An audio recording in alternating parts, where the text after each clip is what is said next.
तो axial vector क्या होते हैं? जो रोटेशनल मोशन में इन्वॉल्व होते हैं और किधर एक्ट करते हैं? एक्सिस ऑफ रोटेशन है उसके अलोंग होते हैं। अगर रोटेशन भाई साहब एंटी क्लॉकवाइज है तो एक्सियल वेक्टर की डायरेक्शन क्या होगी? Upwards according to right hand thumb rule या स्क्रू रूल। ठीक है। अगर क्लॉकवाइज डायरेक्शन है मोशन की, जो रोटेशनल मोशन हो रहा है, तो भाई साहब उस एक्सियल वेक्टर की डायरेक्शन क्या होगी? डाउनवर्ड डायरेक्शन होगी। तो ये सारी चीजें होती हैं एक्सियल वेक्टर में। चलिए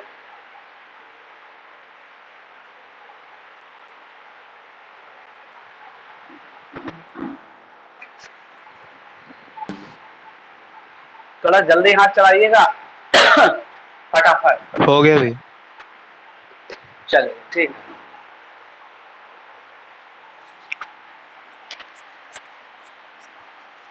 अब देखिए मैं टॉर्क बता देता हूं आपको। मोमेंटम तो मैंने बता दिया, जैसे कोई बॉडी है, मैंने क्या बताया?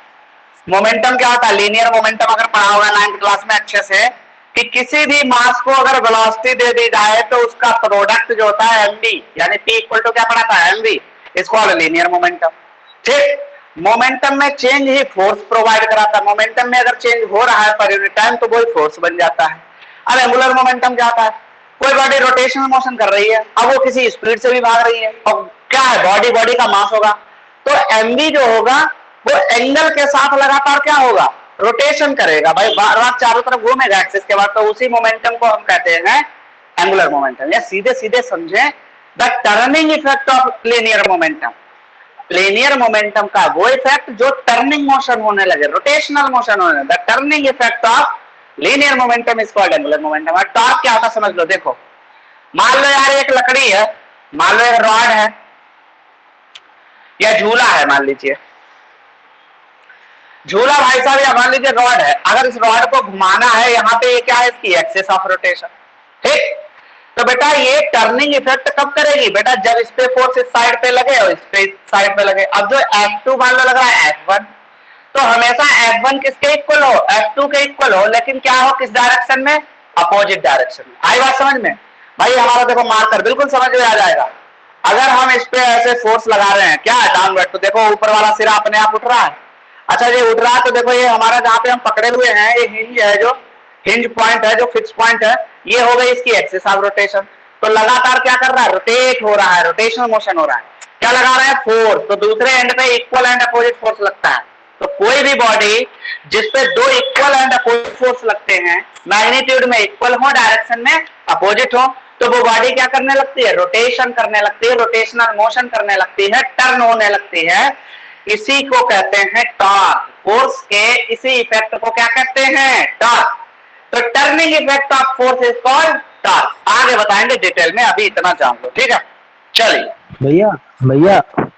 हाँ चकई होती, चकई चकई। हाँ हाँ हाँ वही वही तो वो चकई, वही मोशन। हाँ हाँ वही वाला। कोई भी चीज है जो एक्सिस के अबाउट रोटेट करेगी, वो मोशन सारे रोटेशनल मोशन होते हैं। बस उसका मोशन बदलना नहीं चाहिए, एक्सिस के अबाउट करते रहना चाहिए। चाहे जैसे तुमने देखा होगा यार, गांव में पहले पुराने दिखाते नहीं, लोग लाठी घुमाते थे लाठी नहीं। अब लोग, आप लोग पता नहीं जानते हो नहीं जानते हो, पुराने पहले गांव में क्या होता है? लठैत होते थे। लठैत का मतलब जो बड़ी बड़ी स्टिक लेके, लाठी जिनको बोलते हैं, वो उनको लेके घूम। अब वो एक्सपर्ट होते थे, उंगलियों से नचाते रहते थे। तुमने देखे होंगे करतब, तो वो उंगलियों से जो स्पिन कराते हैं, तो वो भी तो रोटेशनल मोशन हुआ, एक्सिस के अबाउट मोशन कराते रहते हैं। ठीक। या तुम क्या करते हो?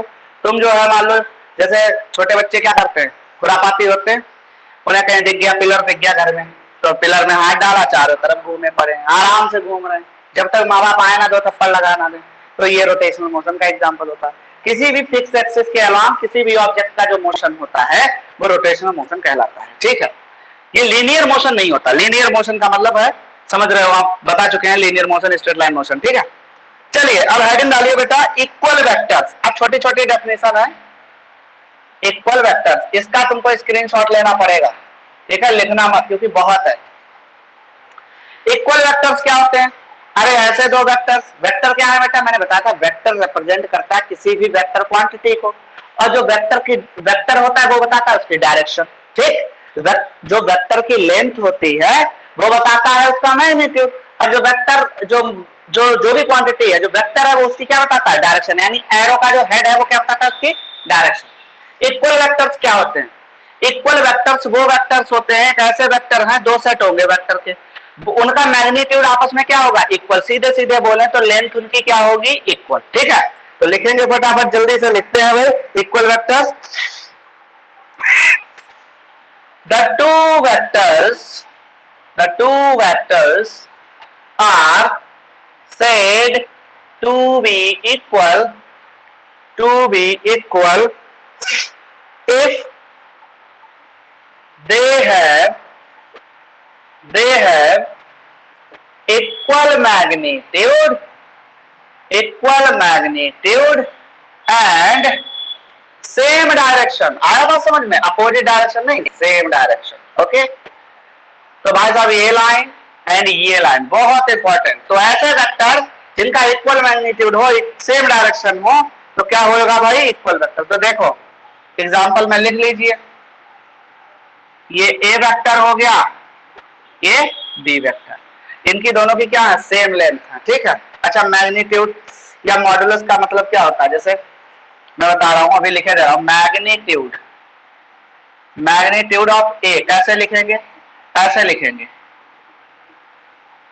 ये वेक्टर हट जाता है जब मैग्नीट्यूड लग जाता है। ठीक है, तो इसे मॉडुलस भी बोलते हैं, लेकिन अभी लिखने की कोई जरूरत नहीं, मैं बता रहा हूं। ठीक है, दूसरा वेक्टर फटाफट समझते जाइए साथ साथ में, दूसरा कौन सा है, निगेटिव ऑफ वेक्टर, बड़ा सरल है, कोई दिक्कत नहीं है। निगेटिव ऑफ वेक्टर है, कई सारे वेक्टर हैं।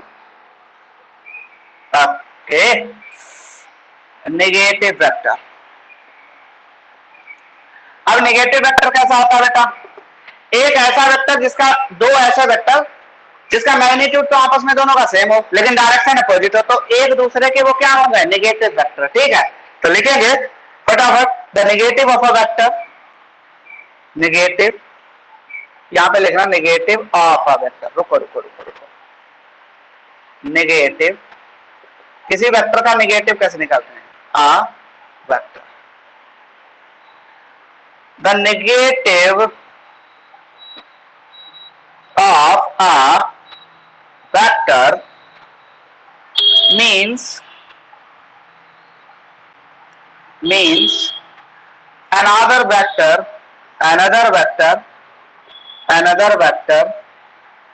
having same magnitude but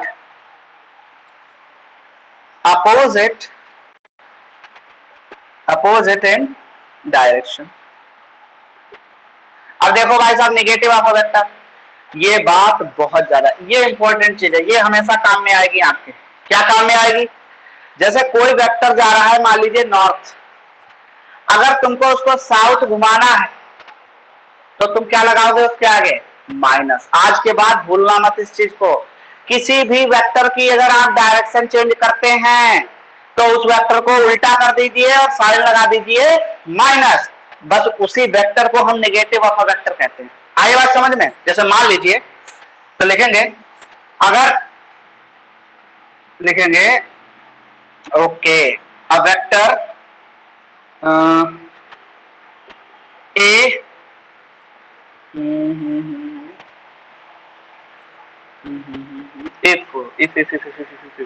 if A is the negative vector of vector B, तो कैसे लिखेंगे, जैसे मान लीजिए ये वेक्टर A है, ये किसी वेक्टर B का नेगेटिव वेक्टर है, या इसका क्या है, नेगेटिव वेक्टर फाइंड करो, तो बेटा नेगेटिव वेक्टर का क्या हो जाएगा, इक्वल इन मैग्नीट्यूड, तो भाई साहब मैग्नीट्यूड तो इक्वल, लेकिन डायरेक्शन देखो उल्टी हो गई, तो ये बी वेक्टर लिख दिया, और जो बी वेक्टर होगा बेटा वो माइनस का ए के इक्वल होगा।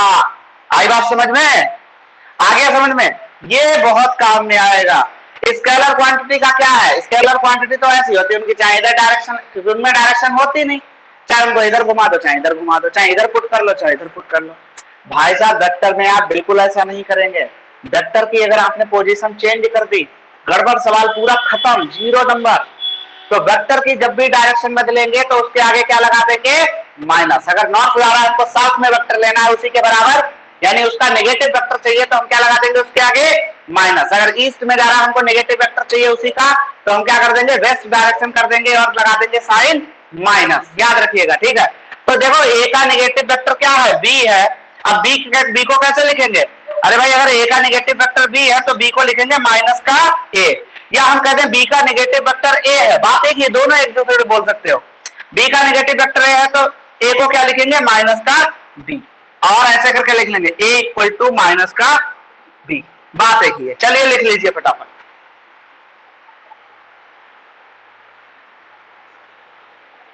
जल्दी से छाप लीजिए। नेगेटिव वेक्टर समझ में आ गया होगा, ठीक है। डायरेक्शन चेंज कर दीजिए, मैग्नीट्यूड इक्वल रखेंगे। जैसे हम कहें, देख लो 1 मिनट और देख लो, इधर देख लो। अब हम कहें कि this is the velocity 3 metre पर सेकेंड अलोंग नॉर्थ। अगर हम कहें कि इस वेलोसिटी का नेगेटिव वेक्टर फाइंड करिए तो कैसे लिखेंगे, v इक्वल टू माइनस का 3 मीटर पर सेकेंड अलोंग साउथ, ठीक। या तो इतना लिख लीजिए, अब माइनस लगा दिया तो क्या हो गया, साउथ हो गया, या ऐसे लिख दीजिए अलोंग साउथ। बात एक ही, अरे साउथ होगा तो नॉर्थ के अपोजिट, तो माइनस तो अंडरस्टूड है। जब डायरेक्शन ना लिखी जाए तो आप माइनस लगा देंगे, ठीक है। अरे भाई डायरेक्शन जब दे रखी नॉर्थ का अपोजिट साउथ ही होता तो माइनस लगाने की कोई जरूरत नहीं है। और अगर जब डायरेक्शन ना बोले, बस इतना बताया कि भाई डायरेक्शन इसकी उल्टी करो, तो बस माइनस का साइन लगा दो, अपोजिट कर दो। ये ए और बी आपस में अपोजिट डायरेक्शन में है, लेकिन है मैग्नीट्यूड में इक्वल है, तो दे क्या होगा, एक दूसरे के नेगेटिव वेक्टर होगा, ठीक है। जल्दी छाप लीजिए फटाफट। हो गया भैया, छाप लिया भैया। हो गया, वेरी गुड, ठीक। अब हम करते हैं मॉडुलस ऑफ वेक्टर्स, ये भी बहुत ज्यादा इंपॉर्टेंट है। तो देखो जिनपे हम ये डबल टिक लगा रहे हैं ये बहुत काम में आने वाले हैं। मॉडुलस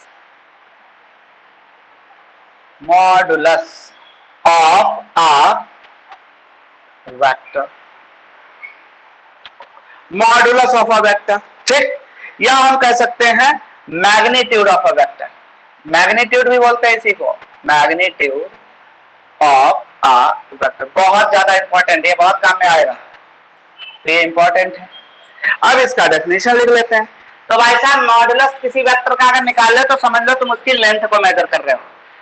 दूसरी बात सबसे ज्यादा इंपॉर्टेंट, अगर आप किसी वेक्टर का मॉडुलस निकाल रहे तो वो किसमें कन्वर्ट हो जाता है, स्केलर क्वांटिटी में। आई बात समझ में, कोई भी वेक्टर जिसका आपने मॉडुलस निकाला अब वो किसमें चेंज हो गया, स्केलर क्वांटिटी में। और स्केलर क्वांटिटी के पास क्या होता है, केवल मैग्नीट्यूड। तो क्या निकाला आपने उसका, मैग्नीट्यूड। आया समझ में, आ जाएगा चीजें, ठीक है।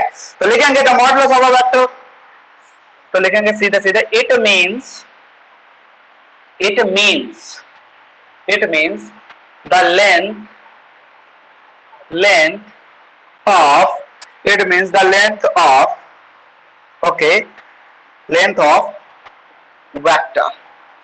Of vector. अब ये क्या बन जाती है, स्केलर क्वांटिटी। तो it is a scalar quantity. आया समझ में। अरे भाई साहब अब मॉड निकालना कैसे, तो देखो कैसे लिखेंगे, मॉडुलस को लिखेंगे मॉड, क्या शॉर्टकट बोलते हैं, लिखेंगे मॉड ऑफ ए। कैसे लगाया जाता है, देखो मॉड का साइन ये होता है, ये मॉड का साइन हो गया। जानते हो जब ये दोनों क्या हो जाएंगे, हट जाएंगे, तो क्या बन के आ जाएगा, ये, इसको कहते हैं मैग्नीट्यूड। ये क्या हो गया, मैग्नीट्यूड। अब ये क्या बन गई, स्केलर क्वांटिटी। भाई साहब देखो वेक्टर हट गया ऊपर से, तो कौन सी क्वांटिटी बन गई, स्केलर। तो मॉडुलस निकालना समझ में आ गया। मॉडुलस का मतलब क्या होता है, किसी वेक्टर की लेंथ मेजर कर रहे हो आप, या उसका मैग्नीट्यूड निकाल रहे हो, और जब लेंथ या मैग्नीट्यूड आ जाए तो वो क्वांटिटी क्या बन जाती है, स्केलर। यानी वेक्टर हट गया, वेक्टर यहाँ से हट गया, तो एक क्या बन गया, उसका मैग्नीट्यूड। तो कोई भी वेक्टर है एक्स वाई जेड, जैसे मान लीजिए एक्स वेक्टर है, इसका अगर तुमने एक्स लिख दिया तो ये तो है वेक्टर, लेकिन ये उसका क्या है, मैग्नीट्यूड। अगर वाई वेक्टर है मान लीजिए, ये वाई लिख दिया, तो ये वाई तो है वेक्टर, लेकिन ये उसका क्या है, मैग्नीट्यूड, या कहते हैं मॉडुलस। आगे बात समझ में, मॉडुलस, ठीक है। ये इतना छाप लीजिए फटाफट। छाप लिया भैया। तीसरा important, very very very important, बहुत पूछा जाता है, यूनिट वेक्टर। अभी तो ये डेफिनेशन है, ये सारी चीजें निकलवा के देखेंगे। आगे आगे पढ़ते जाओ मोशन इन प्लेन में, कम से कम नहीं तो मान के चलिए आप लोग, कम से कम नहीं तो 7 या 8 लेक्चर होंगे मोशन इन प्लेन में। इतना छोटा चैप्टर नहीं है, अच्छा खासा चैप्टर है। यूनिट वेक्टर बहुत ज्यादा इंपॉर्टेंट है। अब यूनिट वेक्टर क्या होता है भाई साहब? जैसे मान लीजिए एक कोई वेक्टर है, क्या है? एक वेक्टर। अच्छा ये इसका हेड मान लीजिए, जो ब्लैक है ये इसका हेड है, ठीक, ये इसकी टेल है। तो एक ये वेक्टर है। अगर हम कहें if we say that find the unit vector of this vector, तो यूनिट वेक्टर को डिफाइन कैसे करना, कैसे डिफाइन करोगे? तो यूनिट वेक्टर क्या है? इट इज अ वेक्टर, समझते रहो ना, एक ऐसा वेक्टर जो जिसकी डायरेक्शन इस वेक्टर के डायरेक्शन में हो, यानी इसके पैरेलल हो, और जिसका मैग्नीट्यूड क्या हो? 1। यूनिट मीन्स होता है 1। अरे यूनिट डिजिट पढ़ा है, यूनिट डिजिट का मतलब होता है 1। तो याद आ गया, समझ? फिर से एक बार पढ़ते हैं। यूनिट वेक्टर क्या होता है? एक ऐसा वेक्टर जिसकी डायरेक्शन क्या हो, उसी वेक्टर के अलावा हो जिसका यूनिट वेक्टर हम निकाल रहे हैं, और जिसका मैग्नीट्यूड कितना हो? 1। आ गया समझ में? उसी को हम कहते हैं यूनिट वेक्टर। तो लिखेंगे अ वेक्टर, बहुत इंपॉर्टेंट है, ये बहुत जरूरत पड़ती है। A vector whose a vector of unit magnitude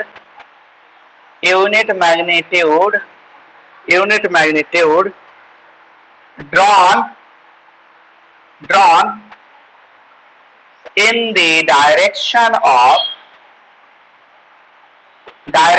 of given vector। ठीक, यूनिट वेक्टर को लिखने का तरीका क्या होता है?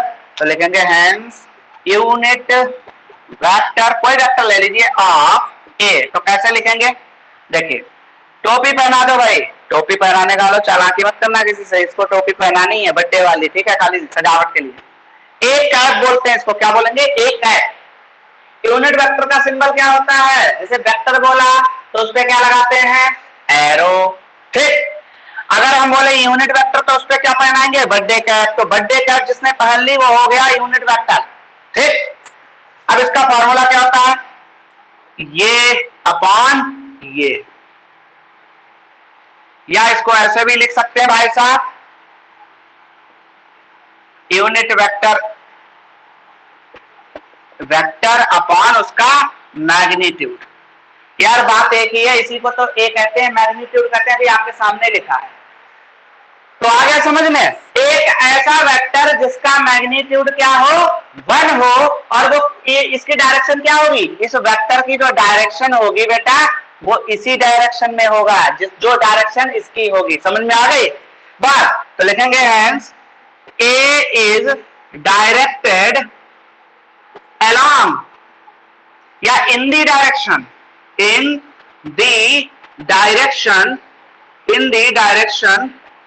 ऑफ ए।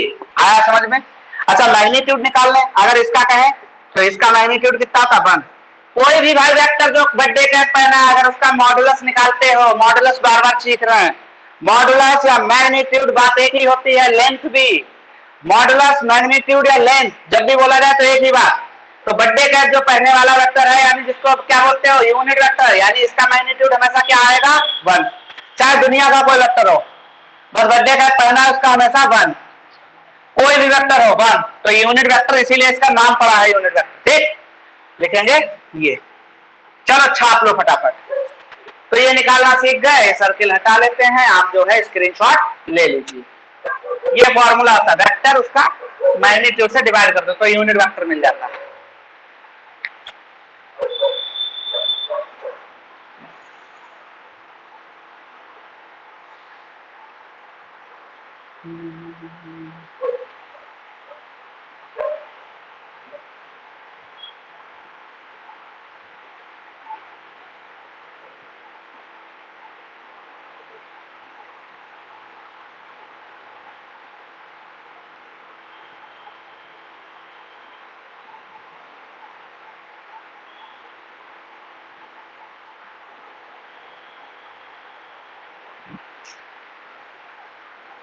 आयुष वर्मा समझ में आ गया बेटा, ये यूनिट वेक्टर।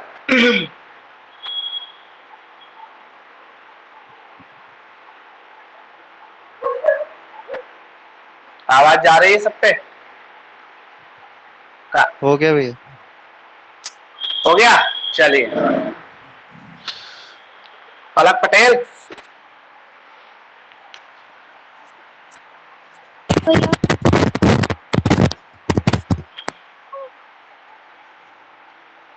समझ में आ गया पलक? हाँ आ गया। चलिए अब हम लोग पढ़ते हैं। चलिए, अच्छा इसका एक और रिलेशन लिख लीजिए फ्रेंड्स। अगर हमको वेक्टर निकालना पड़े कभी, अभी यूनिट वेक्टर दे रखा तो उसी रिलेशन से क्या बन जाएगा, एक है इंटू ये, बात एक ही है। और ऐसा लिख लीजिए ए वेक्टर इक्वल टू ए एक है। देखो ये तो हो गया मैग्नीट्यूड और ये हो गया यूनिट वेक्टर। तो ये एमसीक्यूज में फॉर्मूले भी पूछ लिए जाते हैं, ठीक है। अब हेडिंग डालेंगे, ये तो थे बड़े इंपॉर्टेंट। मॉडुलस बहुत इंपॉर्टेंट था, और यूनिट वेक्टर बहुत इंपॉर्टेंट था, और नेगेटिव ऑफ वेक्टर, तीनों बहुत इंपॉर्टेंट थे।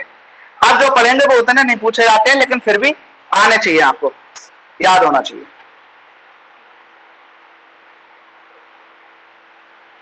चलिए हेडिंग डालिए बेटा, फिक्स्ड वेक्टर।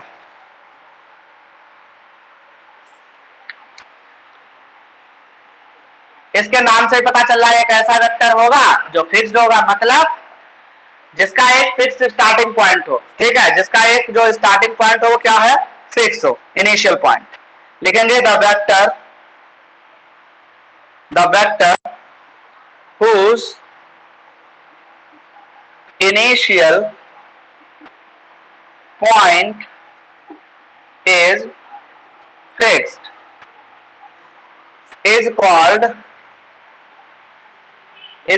आपको पता है क्या कहते हैं, यही लिख देना, is called इतना, ठीक है। अब इसका एग्जांपल क्या होगा, डिस्प्लेसमेंट वेक्टर ले लो या पोजीशन वेक्टर ले लो, सबसे बढ़िया। भाई पोजीशन वेक्टर कल हमने पढ़ा था ये, चलो डायग्राम भी बनाते चलो यार, रिवीजन हो जाएगा, बहुत बढ़िया।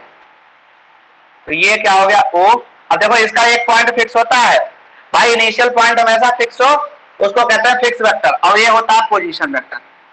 मान लीजिए यहाँ पे पॉइंट पी है, ये हो गया हमारा पोजीशन वेक्टर। तो लिखेंगे, एग्जाम्पल में लिख लेंगे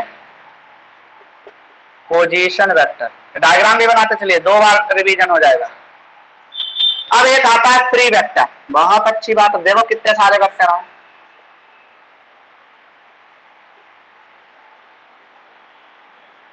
फ्री वेक्टर, फ्री वेक्टर इसका जस्ट अपोजिट, जिसका इनिशियल पॉइंट बेटा फिक्स ना हो। तो जैसे वेलोसिटी वेक्टर, अब पता थोड़ी वेलोसिटी कहां से स्टार्ट हो रही है, इनिशियल पॉइंट थोड़ी फिक्स है, समझ रहे हो बात को। इनिशियल पॉइंट जिसका फिक्स नहीं होता है उस वेक्टर को कहते हैं फ्री वेक्टर, वो फ्री है। तो क्या पता वेलोसिटी कहां से आ रहा है, वेलोसिटी का ग्राफ अगर खींचा जाएगा, क्या पता और पीछे से आ रहा है, नेगेटिव वेलोसिटी हो सकती है, तो जरूरी नहीं वो जीरो से स्टार्ट हो। तो लिखेंगे द वेक्टर, पूरी डेफिनेशन यही लिखेंगे, बस यहां पे क्या लगा लेंगे, नॉट लगा लेंगे। क्या लगा लेंगे, नॉट। चलो लिख लो अपने आप, एग्जांपल में लिखा दे रहा हूं। Velocity vector, velocity vector moving along a straight line। अरे डेफिनेशन तो लिख लोगे, ऊपर वाली डेफिनेशन लिखनी है, बस इसके बाद क्या लगाना है, नॉट लगाना है, तो फ्री वेक्टर हो जाएगा, ठीक। डेफिनेशन पूरी, फिर एग्जांपल लिख लो, जल्दी लिख लो जल्दी। हटा रहा हूं मैं इसको, ऊपर भी लिख रहा हूं फटाफट। अब क्या आ गया भाई, एक कोलिनियर वेक्टर, बहुत बढ़िया बात है यार, क्या बात है, ये हो गया कोलिनियर, ठीक है।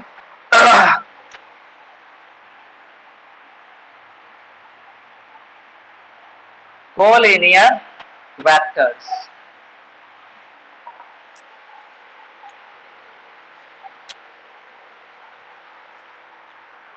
चलिए इतना छाप लीजिए, फिर कराते हैं बेटा।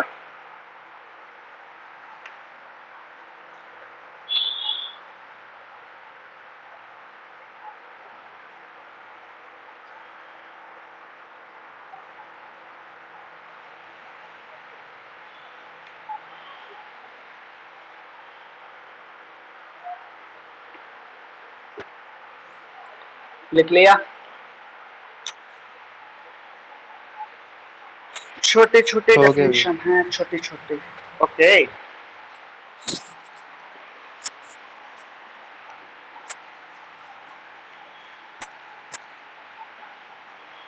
देखो ये ऐसे वेक्टर होते हैं कोलिनियर। लाइन से मतलब निकला कोलिनियर, को लगा है, लीनियर लगा है।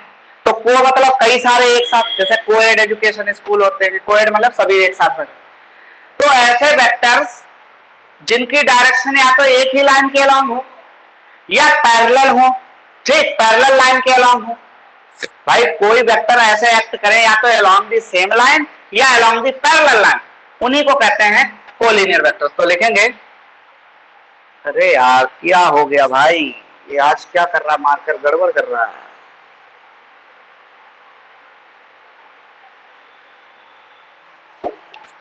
छापते जाइए, छापते जाइए। द वेक्टर्स ये हो गया कोलिनियर वेक्टर। आपको पढ़ा, कोलिनियर ही पढ़ा रहे हैं, हाँ कोलिनियर ही है, ठीक है।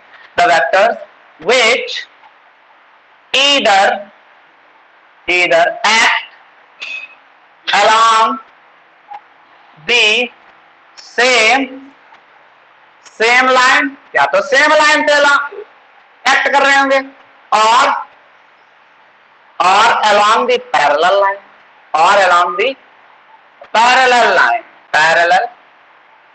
line are called collinear vectors. अब ये होते हैं टू टाइप से, these are of two types. Two types कौन से होते हैं? पहला टाइप ए डाल लेना, लाइक वेक्टर्स।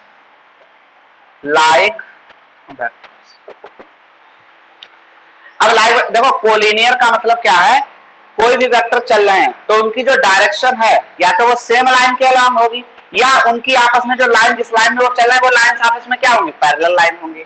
अब ये जरूरी नहीं है एक दूसरे के अपोजिट हो या सेम डायरेक्शन में, वो बात नहीं है, लाइन की बात हो रही है।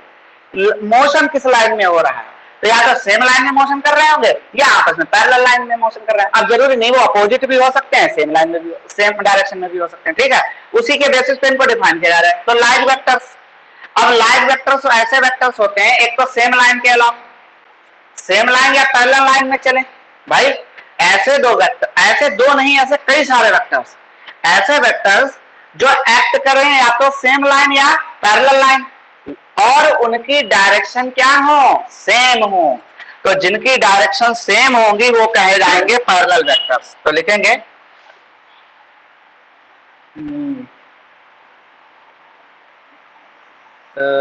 वेक्टर, ऐसा लिखेंगे, collinear vectors having same direction. देखो अभी समझाते हैं, सेम डायरेक्शन, दैट इज, देखो कैसे, मान लीजिए कोई वेक्टर ए है और भाई साहब देखो ये वेक्टर बी है, दोनों सेम लाइन पे जा रहे हैं, या हम ऐसे भी बना सकते हैं, एक वेक्टर ए है, एक वेक्टर बी है, देखो ये पैरेलल लाइंस पे जा रहे हैं, ये कौन सा वेक्टर है, बी वेक्टर। इनके बीच हमेशा थीटा कितना होगा, 0 डिग्री। तो भाई साहब लाइन वेक्टर्स के लिए थीटा 0। हमने पढ़ाया है आपको कई बार कि जब सेम डायरेक्शन में जो चीजें होती हैं वो पैरेलल हो तो वो क्या होते हैं, 0 डिग्री एंगल बनाते हैं। ऐसे ही अनलाइक वेक्टर्स के बारे में पढ़ते हैं। अनलाइक वेक्टर्स, अनलाइक में उल्टा होता है, डायरेक्शन अपोजिट होती है। तो छोटा सा बना देते हैं, लिखेंगे थीटा इक्वल टू 0 डिग्री। तो लिखेंगे collinear vectors having opposite direction.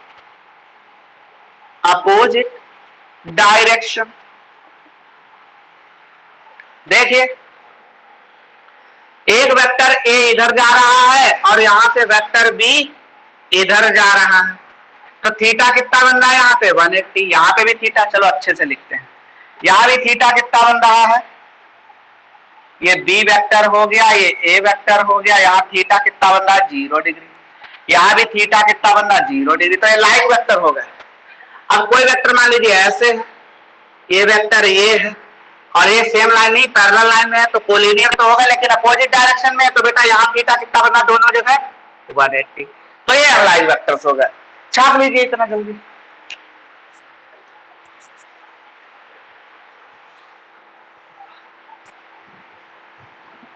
जी 9 मैसेजेस कौन लिख रहा है भाई? कार्तिकेय कर लिया करो, पूछा मत करो। हाँ अनुराग सिंह लीव कर लो यार, पूछा मत करो, डेली आना है, डेली कब तक पूछोगे? Okay bye. अच्छा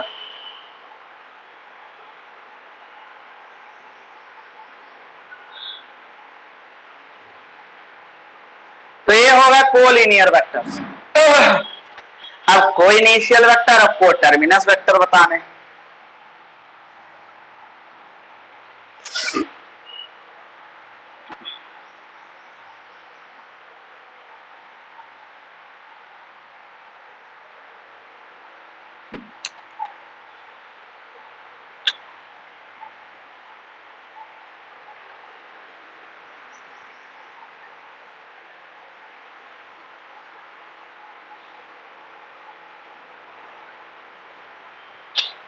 हो गया भैया।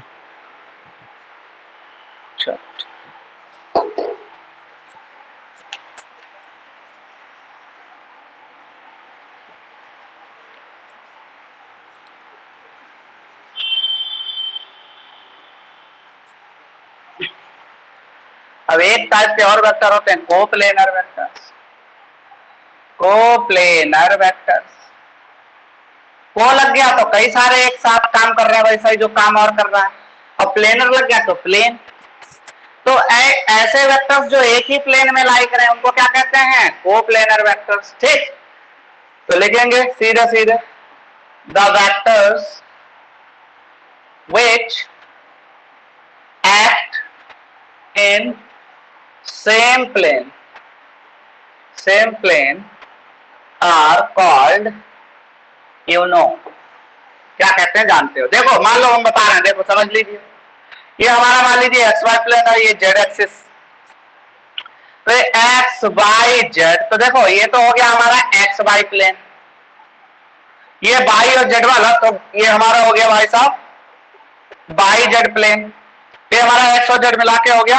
एक्चुअल में ये वेक्टर ऐसे होगा, लेकिन 2D पे 3D से थोड़ी खींच सकते हैं, ड्रॉ नहीं कर सकते ना। तो ये हमारा हो गया एक्स जेड प्लेन। अब मान लो इसमें कई सारे वेक्टर हैं, एक ऐसा वेक्टर है, एक ऐसा वेक्टर है, एक ऐसा वेक्टर है, एक ऐसा वेक्टर, तो ये सारे क्या हो गए? सेम प्लेन में, यानी ये कोप्लेनर हो गए। अब मान लीजिए ए है, ये बी है, ये सी है, ये डी है, इधर बना है एक ई है, एक है एफ है, तो ये आपस में कोप्लेनर हो गए, सेम प्लेन में लाई करने वाले। लेकिन अगर हम कहें क्या ये और ये कोप्लेनर है? नेवर। तो सेम प्लेन में लाई करने वाले वेक्टर्स को क्या कहते हैं? Coplanar vectors. फटाफट छापिए जल्दी से, लिखते जाइए। अब को इनिशियल को टर्मिनस, ये भी बड़ा आसान है।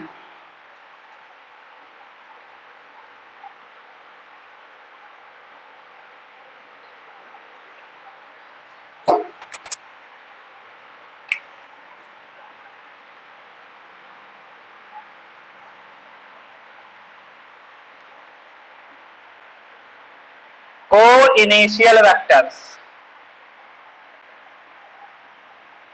तो ऐसे वेक्टर्स जिनका इनिशियल पॉइंट क्या हो? सेम हो। The vectors having common initial point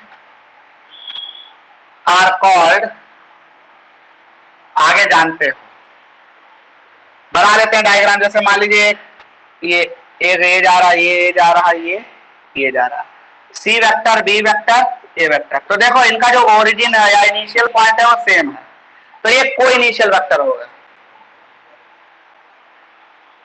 को टर्मिनस वेक्टर, टर्मिनस वेक्टर, तो ये जो डेफिनेशन लिखी कॉमन इनिशियल की जगह इसमें बस आ जाएगा सेम डेफिनेशन में टर्मिनस। टर्मिनल, वो टर्मिनस पॉइंट, हाँ टर्मिनल पॉइंट, कॉमन टर्मिनल। तो भाई साहब इसकी जगह क्या रिप्लेस कर देना इस डेफिनेशन में, तो वो को टर्मिनस वेक्टर आएगा। बना के दिखा दे रहा हूं।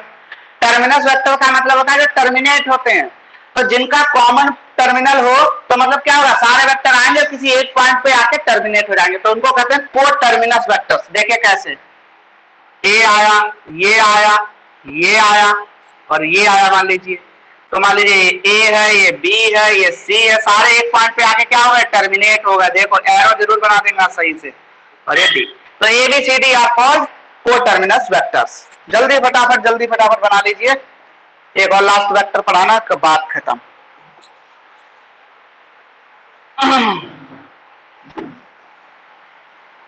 हे विधाता,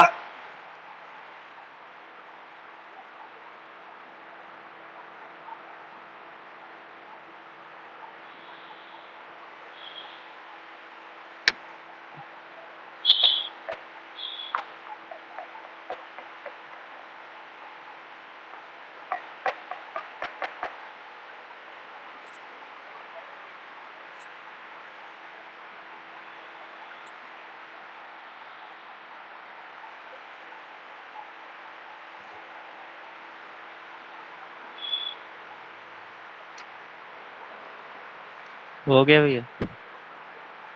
हो गया, चलिए।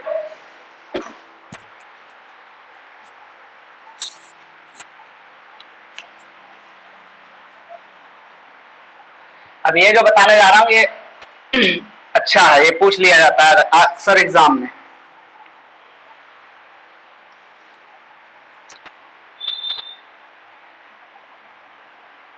जीरो वेक्टर, बहुत सही। ये कैसा वेक्टर होता होगा, या इसको हम दूसरे नाम से जानते हैं नल वेक्टर। नल मीन्स होता है खाली।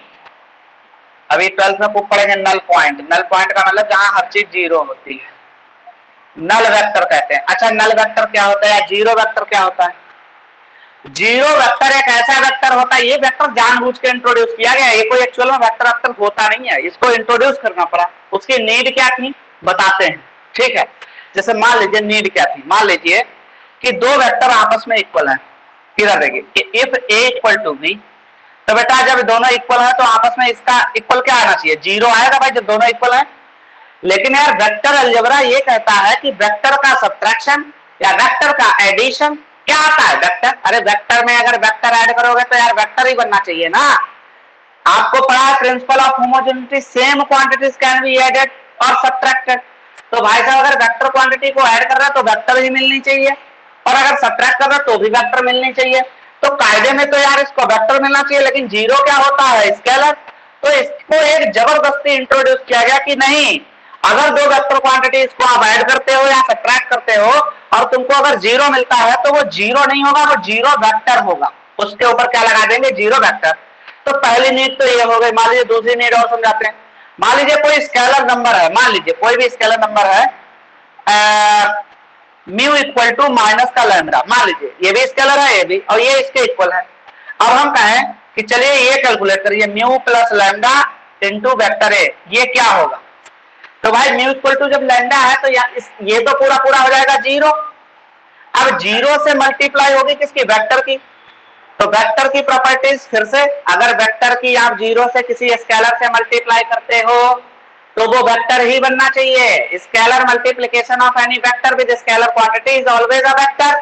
और यहाँ पे जीरो आ रहा है, तो ये जानबूझ के जीरो वेक्टर इंट्रोड्यूस किया गया वेक्टर के केस में। स्केलर में तो कुछ नहीं, टेंशन ही नहीं, जीरो लिख देते हैं सीधे। तो देख रहे हो फिजिक्स कितना घुमा रही है। चलो मैथमेटिक्स में तो तुम बस अभी तक पढ़ते आते कि यार जीरो को जीरो ही कहते हैं, लेकिन फिजिक्स तुमको पढ़ा रही नहीं भाई साहब। अगर स्केलर है तो जीरो कहते हैं, लेकिन अगर वेक्टर है तो जीरो वेक्टर कहते हैं। तो ये फिजिक्स का एक चमत्कार है, कुछ भी हो सकता है, ठीक है।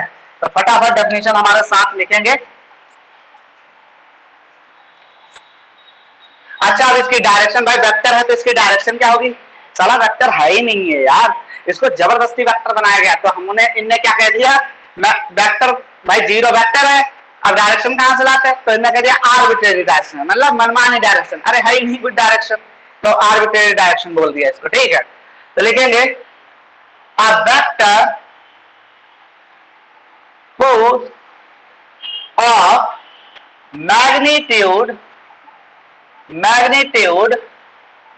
0 एंड आर्बिट्रेरी का मनमानी, जो तुम्हें ये छूटने का जो अच्छा लगे वो डायरेक्शन लेके चले जाओ, हमें नहीं मतलब है।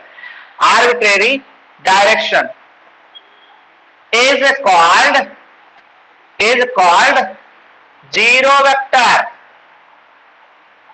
या नल वेक्टर। कहते नहीं नल्ले हो क्या, खाली हो बताइए, मतलब कोई काम धाम नहीं है, खाली हो नल हो, तो नल मीन्स होता है जीरो वेक्टर।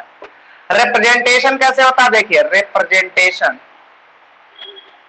मैं बना के दिखा रहा हूं। जीरो बनाइएगा, उसके ऊपर क्या लगा दीजिएगा, vector. This is zero vector. Okay,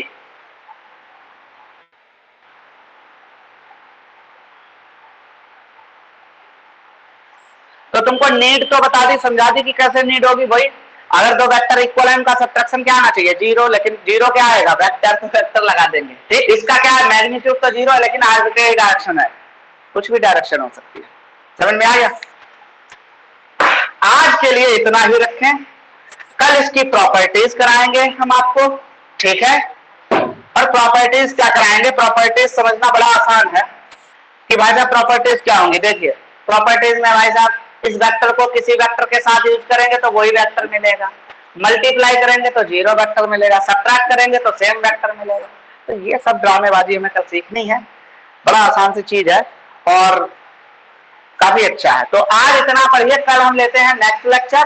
तब तक इतना रिवीजन जरूर करिए, बिना रिवीजन के आप सारा भूल जाएंगे।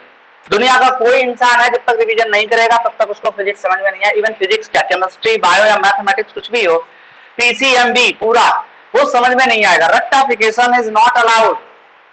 पहले आप समझिए, उसके बाद रट्टा मारेंगे तो तुमको लगेगा ही नहीं कि तुम रट रहे चीजों को। समझ लिया तुम, रटना 10% हो जाएगा। जब बिना समझे करोगे तो भाई साहब रटना 90% है और समझना 10% हो जाएगा। और लर्निंग वहीं से खत्म हो जाती है जहां से बच्चा रटने की कोशिश करने लगता है। तो कोई भी रटने की कोशिश करेगा, समझ लो वो लर्निंग नहीं है उसके अंदर। वो क्या कर रहा है, बस वो फिजिक्स को रट रहा है और उसके वो चीज कभी काम में आने वाली नहीं, भूल जाएगा 6-7 महीने बाद। ठीक है, तो समझ के चलोगे तो आपके हमेशा काम में आएगी। एटलीस्ट तब तक तो आएगी जब तक आप इससे रिलेटेड कोई भी कंपटीशन की तैयारी करते हो, प्रिपरेशन करते हो। ठीक है, तो चलिए आज का लेक्चर यहीं पे खत्म करते हैं। तब तक ध्यान रखिए और पढ़ते रहिए। ठीक है,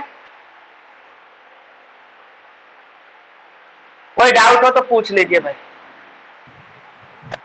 नमस्ते भैया। नमस्ते।